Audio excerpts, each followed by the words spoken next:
Okay. We're ready when you're ready. Great.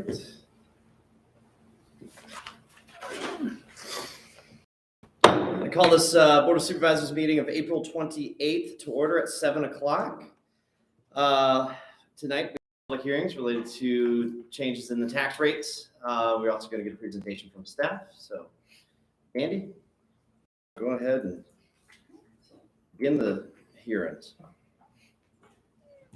Okay. Good evening. As Chairman Rutherford said, tonight the board will conduct 3 public hearings on the proposed FY23 transient occupancy tax rate, the proposed 2022 real property tax rate, and the proposed 2022 tangible personal property tax rate. The last item on the board on the screen regarding the tangible personal property tax relief does not require a public hearing. Okay, so state code sections pertaining to increasing the transient occupancy tax require that 2 public notices be published at least 7 days apart. The county published its notices in the Nelson County Times on April 14th and April 21st, and also posted it on the county's website. This rate must be set by ordinance, and the draft ordinance O-2022-01 can be adopted following the public hearing. The proposed ordinance makes the rate effective July 1, 2022. The public hearing notice here shows proposed ordinance language amending the Code of Nelson County, Chapter 11, Taxation, Article 6, Transient Occupancy Tax, to revise the tax rate from 5% to 10% of the amount charged for transient lodging. 60% of the first 5% collected must be dedicated to promoting tourism. Revenues exceeding this amount can be used without restriction within the general fund budget. For FY22, a TOT tax rate of 5%, which is the current rate, yields a budgeted tax levy of $665,000. The unrestricted revenue of that is $266,000. FY23 TOT rate of 5% would yield an anticipated tax levy of $1,150,131, yielding unrestricted revenue of $460,052. The proposed FY23 TOT rate of 10% yields an anticipated tax levy of $2,300,262, with an unrestricted revenue amount of $1,318,525.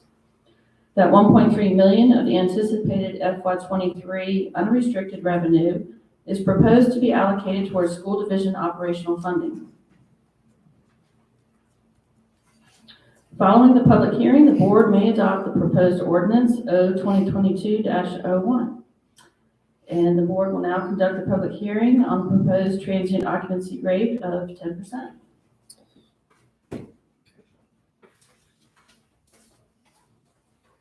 All right, thank you, Candy.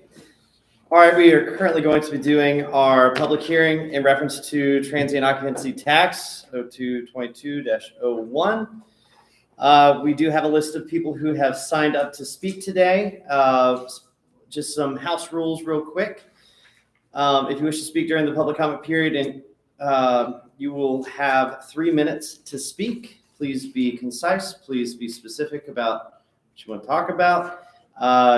If you are speaking on behalf of a group, you will be given 5 minutes. Please specify who that group is. Also, when coming forward, you need to state your name and address for the record. If you could also please keep your comments kind and brief and to the point so that we can get through the evening and get on to the rest of the agenda tonight. So the first individual that I have signed up is Beth Ann. Oh, I'm gonna have to do this. There you go. Hi, I'm Beth Ann Driscoll. I live at 11078 Crabtree Falls Highway, Tyler, Virginia, 92976. I work for Cabins at Crabtree Falls. We are a rental property that has been in business for over 25 years. We have consistently and always on time paid our taxes. I know for a fact that there are many people who rent their properties out in the area that do not pay taxes because they're not an LLC, they're not a business license, organization. They just privately rent it out over Facebook groups or things similar. Many of my neighbors rent their properties out and do not pay taxes. So my first argument against raising the taxes 10% or to 10% would be that you should have the Commissioner of Revenue enforce that everyone who rents their property pay their tax. Additionally, by raising the tax double, you're going to kill tourism. People can go to Albemarle and pay a 5% lodging tax. They can go to Augusta and pay 6%. They can go to Bedford, pay 7%. In comparison to much higher income areas and much more popular tourism areas, Loudoun County only charges an 8% lodging tax. Fairfax charges a very low lodging tax, 2%. Richmond, 8%. By raising it to 10%, you're bringing us up to comparison of Vegas and LA. Vegas pays or has a 13.35 lodging tax. LA is 12%. It's wild to raise it that much. Additionally, doubling a tax is very unfair. Again, it's just not comparable to the other vacation destination in the state. We would be the highest tax lodging tax in the state of Virginia if you were to raise us to 10%. If you can go to Amherst and stay at a bed and breakfast that is equally as nice as you could stay in Loudoun County for 5% compared to 10%, you're going to go and stay there. You're not going to stay in Nelson County and pay a substantial amount more for a difference of 15 miles. You're going to lose a lot of tourism. Additionally, not only will you be losing guests, you'll also be losing and deterring people from opening businesses in Nelson County. That's pretty much my argument. So, thank you. Thank you, ma'am. Right, moving on. Meg? Tressler, some, 116, sorry, my bad. 116 Log Mill Lane, sorry. Your handwriting. Greg. Sorry. Good evening. You've already gave my name and address, but I'll go ahead and No problem. Just for the record, Greg Trussell, 116 Log Mill Lane, Norris Ford, Virginia, 22958. Since Beth Ann went ahead of me, obviously I just want to reiterate some of the points that she has. The Chamber of Commerce Board of Directors met and obviously felt very strong about the tourism here in Nelson County, obviously what a transient tax would do. One of the bigger locations that obviously will be hit and impacted is Winter Ring Resort. Big location, many people, and also some owners who actually rent out their private homes through either Airbnb, VRBO, or some of the other similar rental agencies. And I know we do collect some taxes from those entities that manage their property, but obviously, as Beth Ann reiterated, there are so many people who privately rent that we're not collecting the taxes for. But this week, the Chamber of Commerce did send out a letter to all the board supervisors and Stephen Carter, backing our lodging industry. The concern of the proposed transient tax increase from 5 to 10%, and are directly and indirectly affected by this increase would like for the county to do its due diligence to ensure that all lodging establishments are paying this tax and not just the honest few. It is ultimately the county's responsibility to collect this tax and have the resources and systems in place to ensure that all checks and balances to ensure everyone is paying their fair share. I fully understand that this is not going to be an easy task. But until then, I think it's unfair that we keep increasing the tax for the few and not the many. Thank you. Thank you, Greg. All right, Barbara Larson.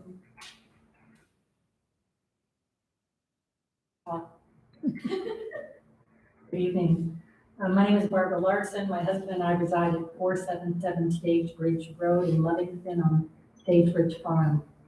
First, I want to thank members of the board for your time and commitment. I appreciate that it's not easy to balance a budget and there are many decisions involved. I also appreciate the quick and professional response to my questions from Ms. McGarry. I'm here to express my concerns about the proposal to double the transient occupancy tax rate. My husband and I designed our home to include one private short-term rental space. We make this available to guests through Airbnb. Thankfully, it's not our sole source of income. We've enjoyed greeting guests who wish to take advantage of all that Nelson County has to offer. So far in 2022, we've experienced a slowdown in bookings as other travel has opened back up with the pandemic subsiding. If current trends hold, we'll be down by about 25 to 30% this year over 2021. We do not directly collect the Nelson County transient occupancy tax from our guests. At the end of the month, however, we remit the 5% of gross revenue to the county. With the tools available online, it's very easy to research other nearby guest rentals and their rates. From this research, we know that our ability to increase our nightly rates is limited. Raising our rates to accommodate the increased taxes would likely further affect demand for our space, as I suspect it would affect other hosts and proprietors. Second, there's the policy concern about 100% increase in a tax in a single year. I spent my career in public finance working with boards to balance budgets, often with consideration about tax or fee rates. I can't remember a single time when there was a proposal to double a tax rate in a single year. If additional revenue is needed, why wouldn't you consider an incremental increase over time? Raising the rate to 6% is still a 20% increase in a single year. It's fair and reasonable to give those individuals affected by this increase time to adjust, something that this current proposal does not provide. Please reconsider this drastic hike. Yeah.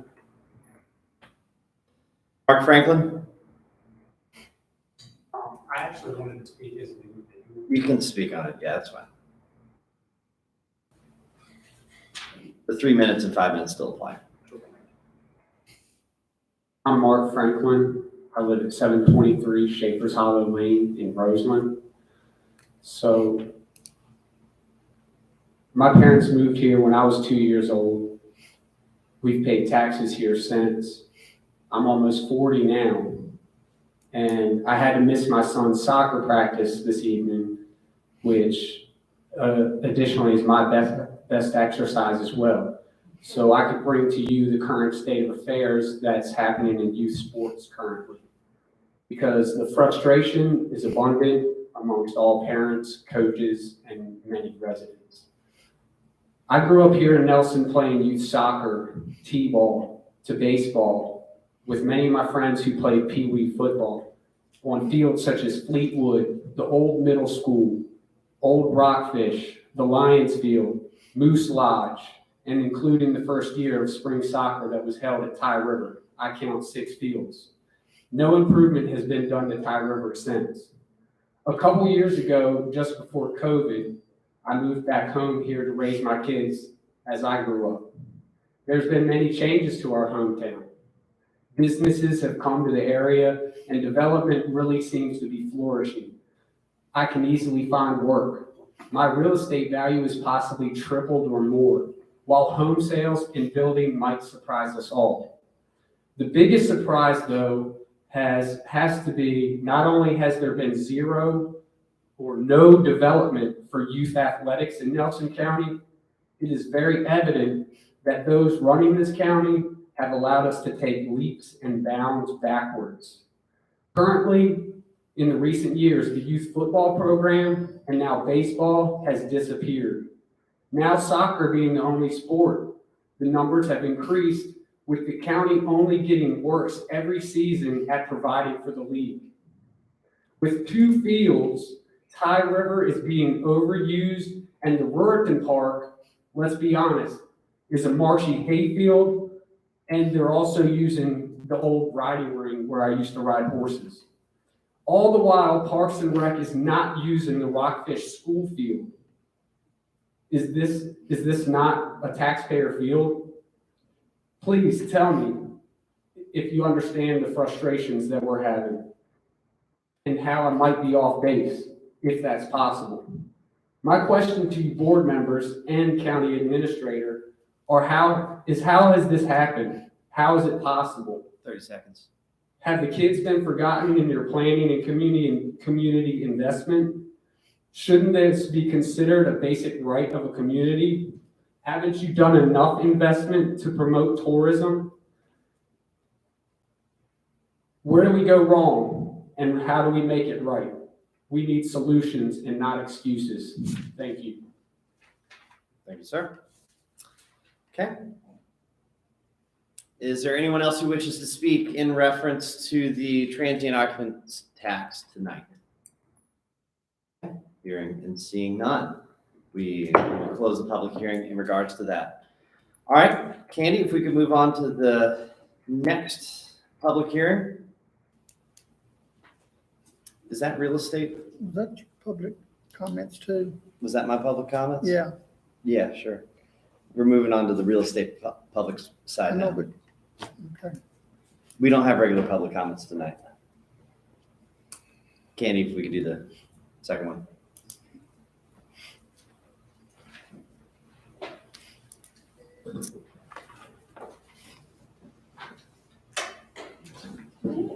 Moving on to consideration of the real property tax rates. In a reassessment year, which occurs every 4 years in Nelson County, state code requires a specific notice to be published once, no sooner than 30 days before the scheduled public hearing. The county published this notice in the March 24th edition of the Nelson County Times, giving a 34-day notice period. This tax rate is set by resolution, which can be adopted following a public hearing. It is imperative that this rate be set by the board tonight so that tax bills may be issued in compliance with state code requirements. Resolution 2022-23, containing all of the proposed 2022 tax rates, has been drafted for the board's consideration following the remainder of the public hearings.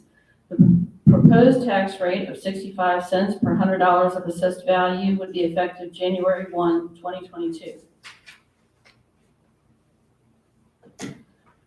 State Code Section 58.1-3321 requires the publication of this specific notice, which denotes the assessment increase of 20.5%, the lower tax rate necessary to offset the increased assessment of 58 cents per $100 assessed value, which is an equivalent of 14 cents. The effective rate increase of 12%, which is the difference between the proposed tax rate of 65 cents and the lower tax rate of 58 cents. It is important to note that individual property taxes may increase at a percentage greater than or less than this percentage. Based on the proposed real property tax rate and changes in other revenue, the total budget of the county will exceed last year's by 6.1%.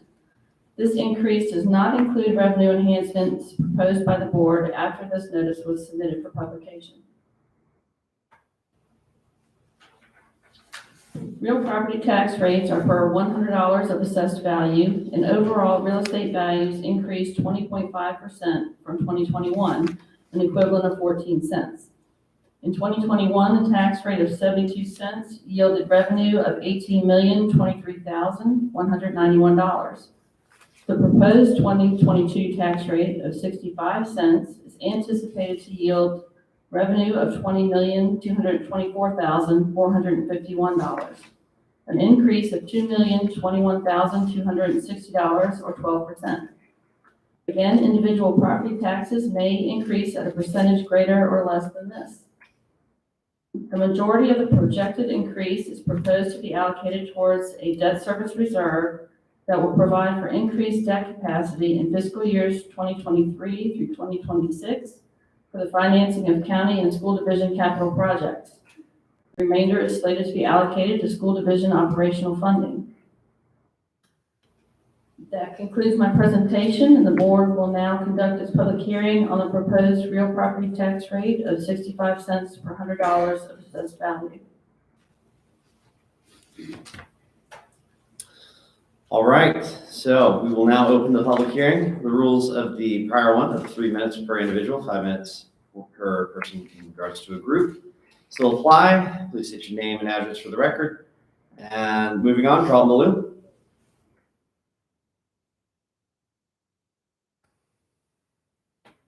My name is Carlton Lou. I live at 19218 Thomas Nelson Highway, Fallbrook, Virginia. When this country was founded, the average person probably paid 2 or 3% of their income in taxes.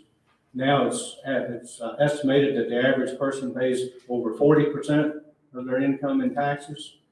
Now, you don't have to be a prophet or a statistician to see where that is going. If that trend line continues, it's only a matter of time until this country is made up of a handful of wealthy oligarchs and everybody else is a slave to and or a ward of the state. And for that reason, I am philosophically opposed to any tax increase at any time for any reason, because this is where we are headed as a country. But this particular tax increase, I'm not opposed to on philosophical grounds. I'm opposed to it for practical reasons. We have, the average American right now is really being beaten to death with inflation rate. Interest rates are now going up. GDP was down for the first quarter. We could very well be heading into a recession. So regardless of the merits of what the county intends to spend the money on, I just think that the timing sucks. That it's not a time to be reaching into the taxpayers' pockets a little deeper right now when they're already facing all of these other hardships. That's all. All right, Philip Purvis.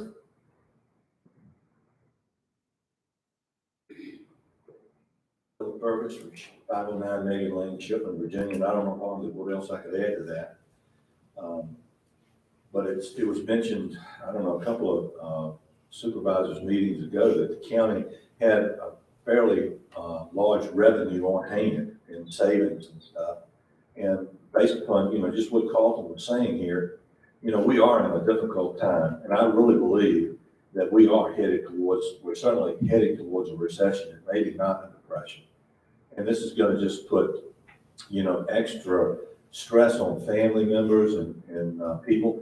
I mean, there's been talk about, trying to create affordable housing, and along with affordable housing is going to, if it's a regular residence or real estate, the values are going to go up, and these people that we're trying to help to find affordable housing are going to be affected even more dramatically than some of us are, that are a little better off maybe.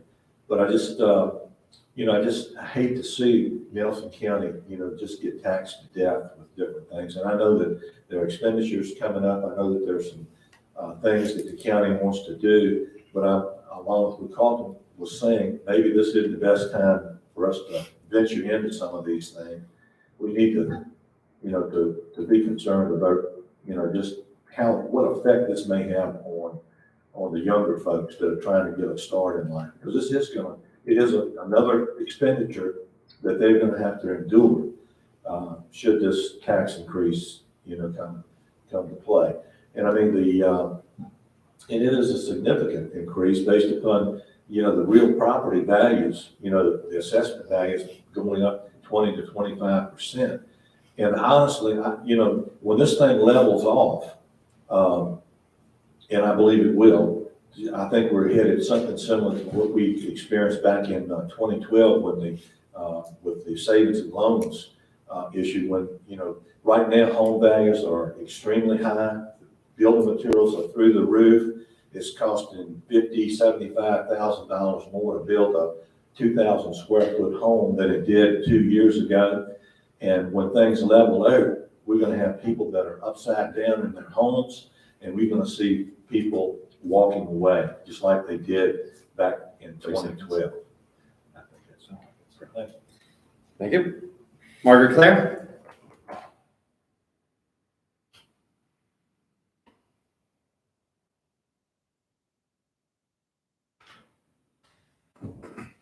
Good evening. I'm Margaret Claire, 560 Billiesville Lane, Fauquier, Virginia. And I also want to say thank you guys for all the work you do. I know that it's not very easy. I'm commenting today as a taxpayer and a supporter of public schools everywhere, but especially here in Nelson. And I'm here to ask you to set the tax rate to whatever level it needs to be to fully support the 21-22 Nelson Planning Schools budget as proposed by the superintendent and the school board. I know that you guys prioritize the quality of the schools and the education that we provide for our children very highly. Our children will grow up to fix our cars, repair our homes, grow our food, nurse us when we're ill, and our investment in them is an investment in their future and in ours. As the Board of Supervisors well knows, the school system's budget is one that's built on people. More than 80% of the cost of running the school goes into salaries and benefits for the people who work there. As you also know, the increase in the budget this year, as presented to you, is more than 90% related to increasing the salaries of bus drivers and support staff to $20 an hour, and a 5% cost of living wage to teachers plus step adjustments to correct salaries that haven't been adjusted for years. And if the pandemic has taught us anything, it's taught us that the most essential workers are often the least paid and the least appreciated. We, the Nelson County community, need to address that inequity. Many of these people could choose a job right now that would pay more and have less stress and less risk associated with them. As the cost of living rises, it's hard for them to justify working for us at the rate that the school system offers, especially if they have to drive from another locality to get to work. Recruitment and retention are a real concern. The school system cannot run without these positions, and they need to be competitive to be able to fill them. The school system also needs to offset the rise in the cost of living and the hike in insurance rates. And the people who work for the school system, even if they don't live in Nelson, are part of the community that helps raise our children. Most people are aware that the state calculation that determines a locality's ability to pay for their schools, and therefore the amount of state funding that they get, is based largely on the real estate values. I'm not going to get into the housing conversation right now. I've been told we have to equalize the tax rate because so many in our community can't bear increased taxes. And there may be some of us who are in that position, but many of us can bear that cost and willingly would in order to support the schools. Thank you. Thank you. Cox?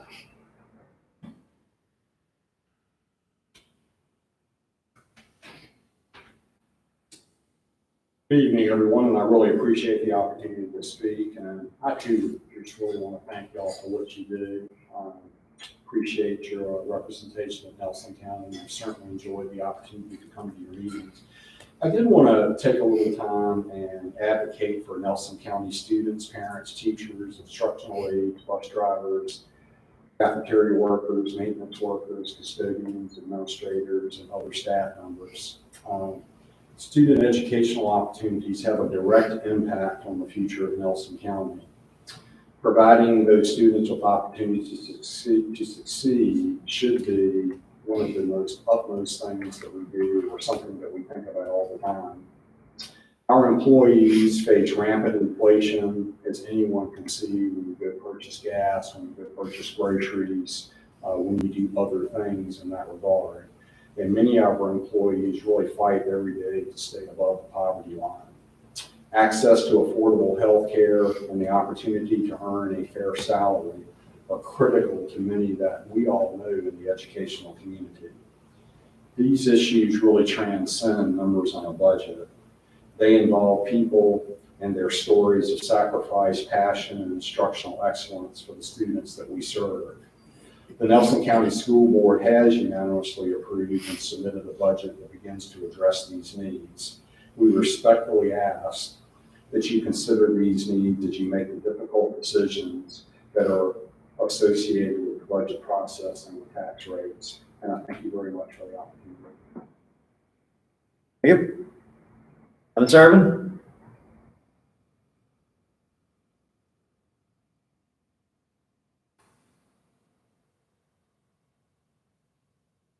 Thank you for the opportunity to be here tonight. I'm Shannon Irvin. I'm representing Nelson County Public Schools as well. Put together a few words I'd like to share. The setting of the tax rate is one of the most important decisions that the Board of Supervisors has to make on an annual basis as it affects every household in the county. This decision is more complex than what it may appear to the average citizen. The tax rate determines the amount of money available to the government to serve the citizens that they are sworn to represent. These funds pay for important services that are critical to our very existence and those that enhance our quality of life. Funds raised from county taxes, primarily the real estate tax, allow us to employ individuals to work in our division to educate the county's youth. Over half of our employees are citizens of Nelson County. We submitted a budget to the Nelson County Board of Supervisors, which is heavily weighted on improvements to the salary scale for workers on our bus driver and support task scales. These workers are the ones most harmed by the increases in the cost of living. Statistics were recently released that indicated that the cost of living from March of 21 to March of 22 increased a staggering 8.5%, the largest increase in 40 years. In fact, it was recently stated to me by an employee that they didn't know how long they could afford to come to work. As the cost of gas was so high, it was costing them more than they could take home just to drive to work every day. Looking at the index, this is understandable as the consumer price index for gasoline was 48% higher over the year that ended in March. Another employee who learned of the anticipated 10.5% increase in health insurance premiums next year wondered if they would even make enough to pay the premiums. Should our employees have to choose whether to have insurance for their family? Today there was breaking news that the unemployment was at an amazingly low 3.6%. While this sounds like good news, and it is, there's also bad news for school divisions vying for entry-level support staff workers. We must compete with the fast food operations, the grocery stores, the factories, and even car washes for entry-level employees. Most of these places have starting wages higher than what we offer, positions that are critical to our operation. Bus drivers, for instance, have the huge responsibility of transporting students safely to and from school or an after-school activity. Parents entrust the very lives of their children to our care to manage this risk. Instructional assistants work one-on-one with children to teach them the foundational skills that they will need to become successful citizens in our community. These children will be the taxpayers of tomorrow and will be one day take over the roles and responsibilities that are critical to our society's very existence. 5 minutes. You got 5 minutes here with the schools. During the pandemic, I had the honor to serve alongside our dedicated cafeteria staff. Many of these women were health compromised themselves, but risked their lives to provide service to our county's children. None of us knew what COVID-19 was about or how it would impact one of us if we were unfortunate enough to catch the virus. To a hungry child, that cafeteria lady was the most important person that child wanted to see that particular day. To be given food when many of the other channels for the provision of food was disrupted was very important for the survival of many of our county's families.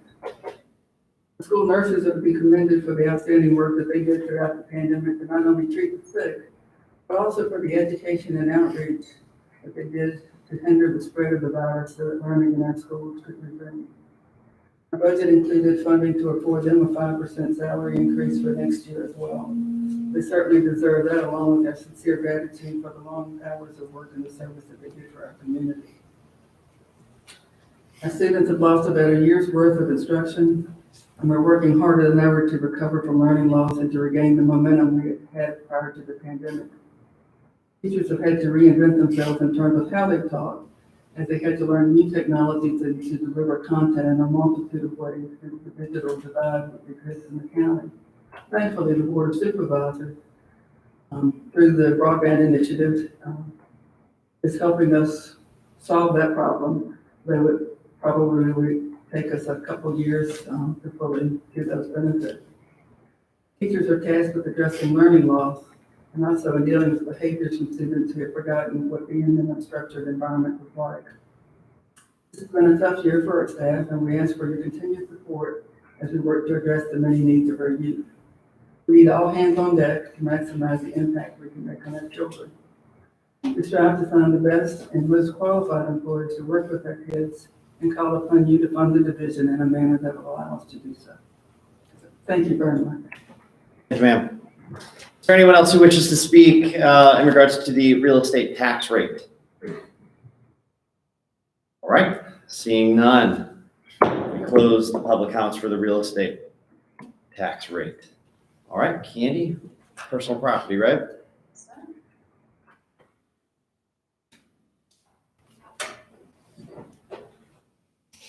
In order to change the personal property tax rate, state code requires that one notice be published at least 7 days prior to the public hearing. And the county published its notice for this in the April 21st edition of the Nelson County Times, providing the 7-day notice. This tax rate is set by resolution, which can be adopted following the public hearing. The draft resolution R 2022-23 has been provided for the board's consideration following all of the public hearings. Proposed rate of $2.79 per $100 of assessed value would be effective January 1, 2022. Tangible personal property rates are for $100 of assessed value. Due to vehicle market conditions, values increased an overall 25% from 2021, which has been a nationwide phenomenon. In 2021, a rate of $3.45 yields anticipated revenue of $6,204,102. And the 2022 proposed rate of $2.79 is proposed to equalize this revenue at the same levels as 2021. The proposed personal property tax rate decrease is anticipated to offset the overall 25% increase in the tangible personal property values. It is also intended to lessen the impact of the proposed 2022 effective real property tax rate increase of 12%. That's all I have on that, and the board will now conduct a public hearing on the proposed tangible personal property tax rate of $2.79 per $100 of assessed value.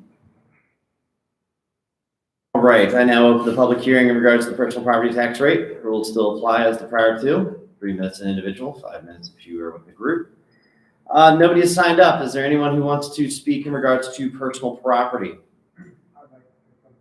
Yep, come on up. You got 3 minutes. I basically just want to say, do you want me to say my name again? Yes, please. Okay, I'm Mark Franklin. I live at 723 Shavers Hollow Lane in Roseland. So I really don't care what you tax, a beer tax, raise the tax to get ball fields. Parks and Recs is understaffed and underfunded. The school board always gets first to get what they need. This is not the only way kids learn. You're sitting on excess revenues. I just say, get off your hands and let's get these kids active. Thank you. Yeah. Anyone else wish to speak in regards to the personal property tax rate? All right. Yeah, Philip Purvis, 509 Megan Lane, Shipman, Virginia. And some of the statements that were made, by raising the property taxes and real estate taxes, we're in effect creating hardships for the same people we're trying to raise incomes for with their, the school system, with the bus drivers, and the other people that, the hands-on people, the custodians and stuff. We're all affected, and they're going to be affected the same way we are by any kind of raise in tax. I mean, if the real estate tax goes through and the personal property tax, I don't know, to what extent it will affect each individual as far as dollar amounts, but it's certainly going to have an effect on everybody that's concerned. And so, it seems like we're trading, one thing for another. We're raising taxes to help increase salaries for some of the lower income people that the county employs, and then we're on the other side of that, we're taxing them and end up taking that same money right back away from them. So I just have a question: how much sense does that make? Yes, sir. Got a problem? Carlton Malou, and I still live at 19218 Thomas Nelson Highway in Fallbrook. 10 seconds. How does keeping the personal property tax rate flat lessen the impact of the real estate tax? Anyone else wish to speak? Okay. Hearing none. I closed the public. Candy, if you could come up for a quick second. Just want to make sure that so that we have these numbers correct. We are reducing the real estate tax rate from 72 cents a hundred to 65 cents, correct? Correct, that's the proposal. That is the proposed rate. And we are not keeping personal property taxes flat. We are reducing our personal property tax from $3.45 to $2.79 a hundred. Correct. We are reducing the rate. The revenue from that rate would remain flat. Got it. All right, sounds good. So it's just a matter of the assessments is where that value and those differences can end up being. All right, that is all the questions I have for this moment. Moving on into action items. We have the establishment of the tax rates. We have gone through our public hearings in regards to transient. Oh, did you say something? Oh, no. Great. I think one thing, as I have spoken with staff, the transient occupancy tax does not have to be completed today.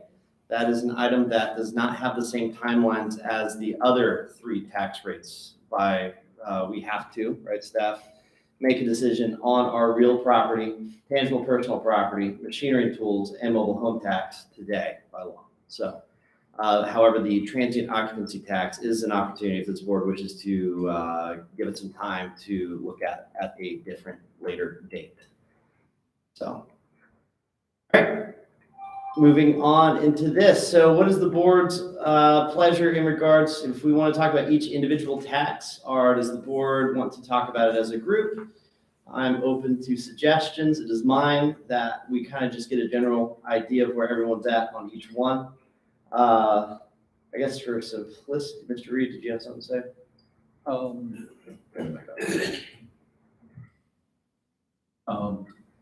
If we're not going to take action on the transient occupancy tax, we will probably be discussing it in the future.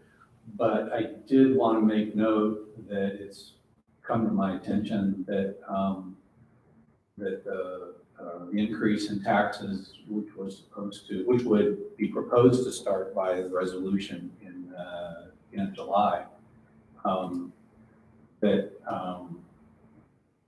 tax bills and certificates have already gone out for the rest of the year, and that it might make more sense to implement a tax increase on the first of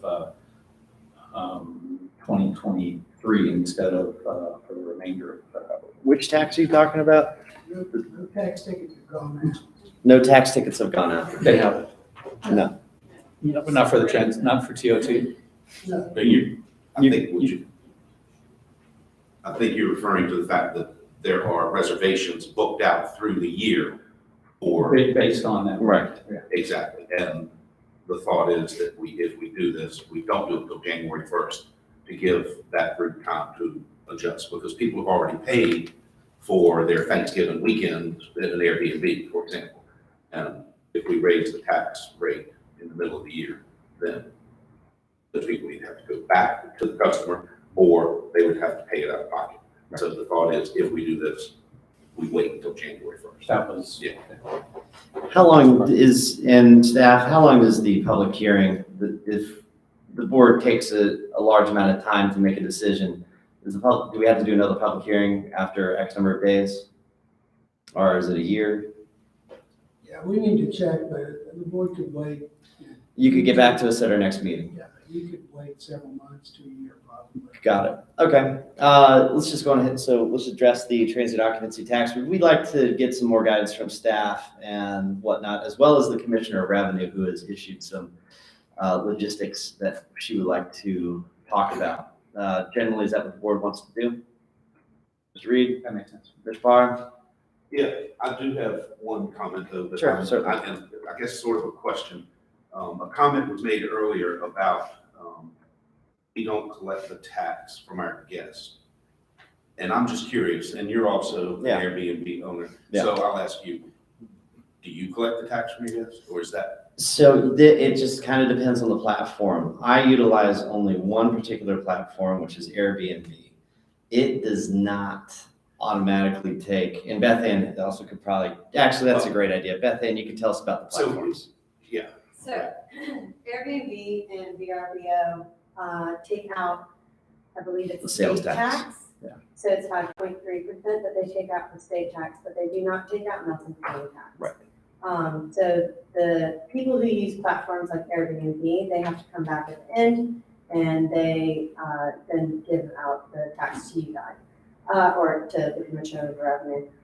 People who don't use Airbnb, who actually own like a private Direct booking. booking system to like my company, what we do is the tax is taken up at the time of booking, and then we pass it on to you at the end of the month.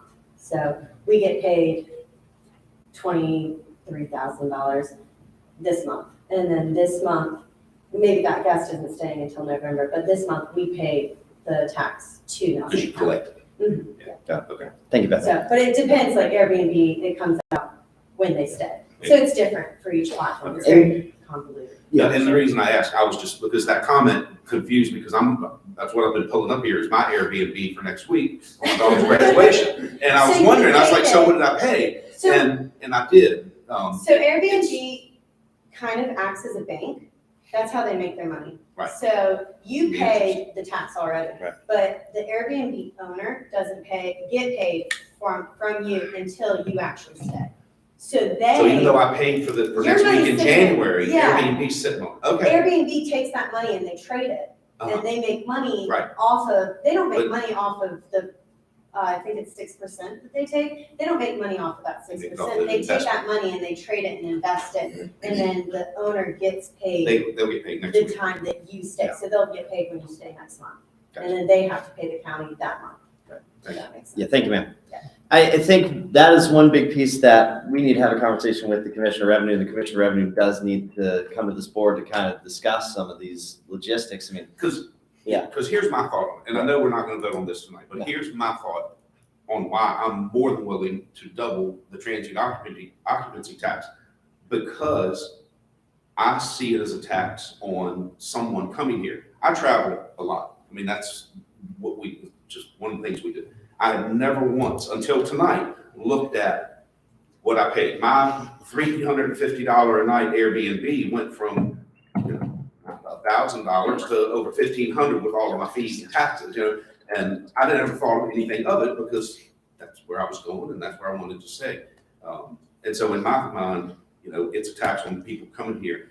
I didn't realize that some people don't collect it from the people staying. So it's something to think about, and as we discuss this, it's going to be at a later date. Yeah, exactly. It'll be at a I just later want to throw date. that out there. That's where my mind went in this whole public comment process. Right. Go ahead. I bet you we're not getting a part of what we should be getting. Oh, Oh, I'm absolutely. sure. And Absolutely. But that's it. That's, And, you know, that's not fair to the people who Right. are doing it right. I think we have two subjects here. Yeah. I don't think one, We need to have washes out the other. we need to talk to the Commissioner of Revenue and see what enforcement looks like. And if we're going to be implementing this, we need to have a solid plan. So, Mr. Reed, you said you had something else to say. I do, but you should probably finish that discussion if there's any. I was just going to get a general consensus that we would wait at a later date. Yeah, this does refer to that. One of the things that the board did when we drafted the tax rates was to dedicate a portion of the taxes for TOT and for personal property to go toward the schools. And if we put off deciding on these until later, then we're going to be in a position to where we would actually be, giving less to the schools than what we had proposed to do under our, when we talked about how much money was going to go to the schools based on those rates. So I would hate to see the schools get less money because we put it off until after we decided on the final budget. And then, unless we wanted to renegotiate some of the budget numbers. So the dollar numbers that we were allocating to the schools obviously is not necessary, though there was a thought process that the TOT money would be utilized to offset that. I think in that short interim time period, there would probably be more than enough in the general revenues, recurring revenues to cover that in the interim. Yeah, that's a good point, because once we set the tax rate, we are, we no longer have that as a source of revenue to put towards the budget. We're left with what we have in contingency and our savings and such to be able to make up the difference in the budget. So that might be a discussion one to have. I think we should be getting a lot of guidance from staff and Commissioner Revenue over the next 30 to 60 days, that we'll have some kind of indication of what we need to do. My thought. Okay, generally, Mr. Reed, are you okay with waiting for a later date for the TO team? Yes. Mr. Carr, generally? Mr. Barton? Yes. Mr. Harvey? Okay. We're just gonna get some more guidance from you guys over the next month or so, and get some guidance from the Commissioner of Revenue as well. So then we'll have more discussion about this, so please stay tuned and see where things go. All right, great. Moving on to the regular resolution, R 2022-23, Nelson County Board of Supervisors, tax rates. We want to talk about each individual tax rate. I think that might make sense. Obviously, the mobile home tax and the real property tax are just equal to each other. The machinery and tools tax is essentially flat, stagnant. And the tangible personal property tax was reduced as well with the real estate. Which one of these items does the board wish to discuss? If there is no discussion, is there any actions? Who would like to start? I think we just need to accept them as they are. Okay. That's what we basically said. Okay. Sounds good. That's one person's thinking. Anybody wish to discuss anything on them? I know, generally speaking, Nelson County's gone to great efforts, and I'm fairly certain. I'm trying to wait to verify from another county that we will be one of the only counties to have reduced our real property tax surrounding us. I don't believe Amherst reduced theirs, nor do I believe Buckingham. Augusta, I don't know. I was kind of curious of that myself today. So we are one of the only counties to be able to do this. And that's not the first time we've done that either. Yeah, that's good. So, do we want to make an action? Whether that's a motion to approve or discuss. I just don't want people to think we haven't talked about this amongst ourselves a lot, about what the county can afford and what individuals can afford, and the priorities we have as human beings toward other human beings and toward education. I mean, these are things that are very important. We as a community need to think about. People from the school board address these issues, and these are real. Education is real. Better education makes for more productive people. And we need to think about that as we move on. And I do want to compliment a thought there. Obviously, as we as a county look for the greater vision, the groups that struggle the most to live in this county are our low-income groups. It's very difficult. You're far from your job. You're far from places that you can afford. Rent is very expensive. And obviously, as we looked at this tax rate, that's why we've really emphasized personal property tax and fully equalizing that. We looked at trying to make homeownership easier in this county. We looked at that tax rate and how we can best modify that to make homeownership easier in this county. Affordable housing is a crisis. I can tell you today, I've had 25 phone calls looking for a place to live in Nelson County. And that is such a tough thing. And all I can say is I got nothing available. And I've had nothing available for almost 2 years. So these are all serious things, and we all have an eye on that. So how we can promptly do the things we need to for all the activities, the sheriff's department, supporting our law enforcement, supporting all the schools and whatever ambitions are there. We talk about sports fields and what potentials could exist. We put in lots of hours on this budget cycle, and I'm happy we have, and lots of interactions. So is there anyone else who wishes to make any comments in regards to the tax rate before we get in action? Well, I want to reiterate and agree with, you can write this down, agree with Mr. Martin, take note. But he's absolutely right. We've discussed this quite a bit as a board, and have been on polar opposite ends of this conversation frequently. You know, there are members who wanted to keep the tax rate level. There are members who wanted to lower it more, but at the end of the day, we are lowering the tax rate 7 cents. And I think that's a good compromise for what we are, for our goals. We have been discussing in board meetings a lot of recreational goals and expectations that we have as a county. And so there's a lot going on that I guess some people aren't aware of, but we do have some very good recreational funding the schools as much as we can. So I just, again, it seems like we've had all of this public comment and not much comment from the board. And so I just, like Mr. Barton said, I wanted the public to know we have been having these conversations among ourselves and in our work sessions. And this was a compromise that we were able to all live with. Well, that's all I have on that. All right, anyone else? Is there a motion to approve R 2022-23 as presented? So moved. We have a motion for Mr. Harvey. Do we have support? A second. We need a second. Second. All right, second for Mr. Parr. All right, let's do a roll call vote. Ms. Bybee? Mr. Barton, Yes. Mr. Harvey, Yes. Mr. Parr, Yes. Mr. Reed, No. Mr. Rutherford. Yes.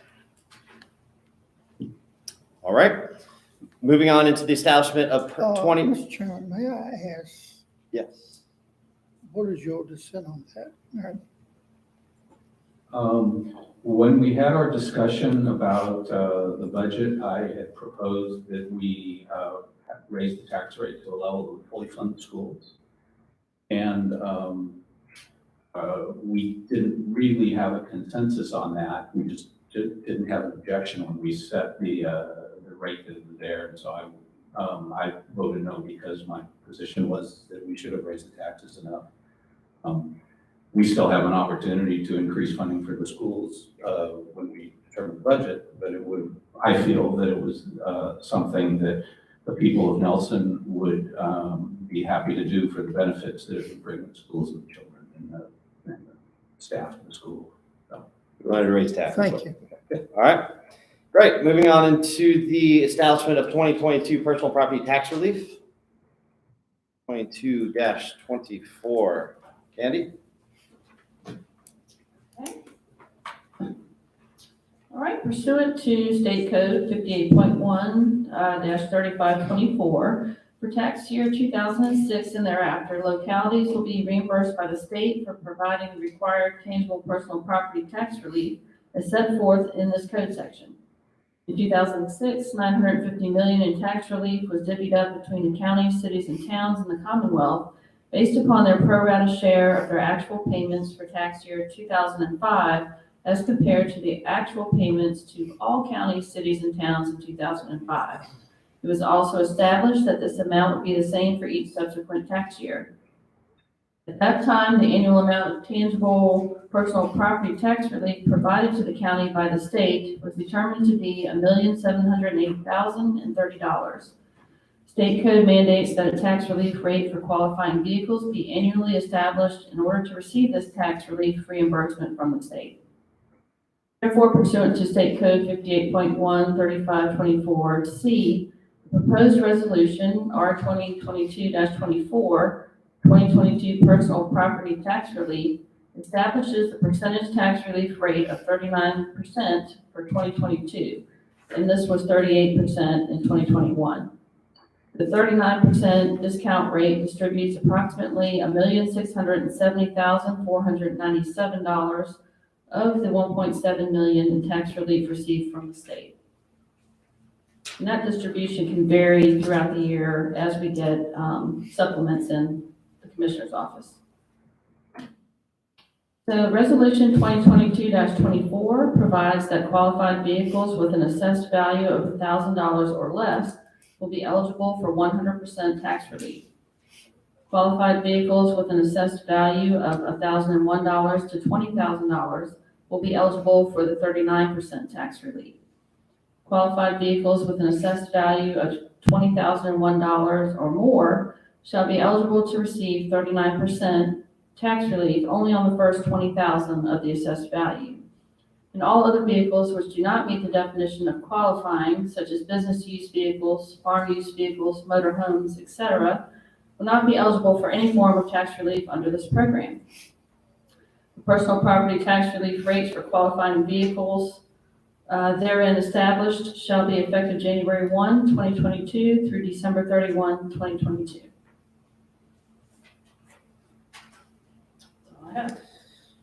All right, there's no public hearing on this, right? Yes, sir. All right, do we have a motion to, or do we want to discuss this? You typically would just make a motion to approve as presented. I'd like to note that if we're not going to take action on the personal property tax rate tonight, it probably doesn't make sense to consider this resolution. We did take an act, we already voted on it. Okay. Okay. Can we get a motion to approve as presented for the personal property relief? So moved. We have a motion. We have a second. Second from Mr. Barton. Any discussion? Hearing no discussion. Mr. Harvey? Yes. Mr. Barton? Yeah. Mr. Parr? Yes. Mr. Reed? Yes. Mr. Rutherford? Yes. All right, other business. Is there any other business that this board wishes to present at this time? We do have a closed session to go into this evening.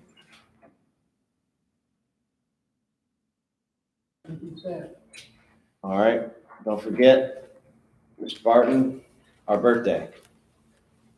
Mr. Barton likes cheesecake. May 10th, coming up, May 10th, the next meeting. I know. Yeah. I have the same birthday as you. Yep. All right, folks, we're gonna be going into closed session, so we're gonna have to kick you all out and then we'll bring you back in when we're done. So you're welcome to hang out afterwards and wait till we're done. This might take a little bit of time. Get a motion for closed session? Yeah, Mr. Reedy. I move the Nelson County Board of Supervisors convene a closed session to discuss the following as permitted by Virginia Code Sections 2.2-3711A1. Discussion, consideration, or interviews of prospective candidates for employment, assignment, appointment, promotion, performance, demotion, salaries, disciplining, or resignation of specific public officers, appointees, or employees of any public body. Discussion of prospective candidates for county administrative position. Mr. Barton, you're gonna have to come over here to both. No, I don't. Okay. Yes. Do we have a second?